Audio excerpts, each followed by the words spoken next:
Ang blessing na gusto kong matanggap ngayong Pasko ay simple man para sa iba, pero para sa akin, napakagandang regalo na nito. Magkaroon ako ng enough time to spend with my family this holiday season. Kasi yun talaga yung medyo wala ako time for them. So sana ngayong darating na Pasko, ngayong darating na holiday, sana mabigyan ako ng chance, mabigyan ako ng blessing of time to spend the holidays with them.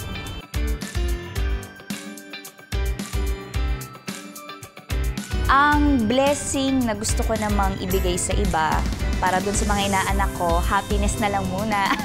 Charot! Hindi, hindi, syempre gusto kong i-share sa kanila yung happiness ko and yung blessing din na natanggap ko itong buong taon ng 2023. Gusto ko rin i-share sa pamilya ko, sa loved ones ko, at sa mga taong nakapaligid sa akin.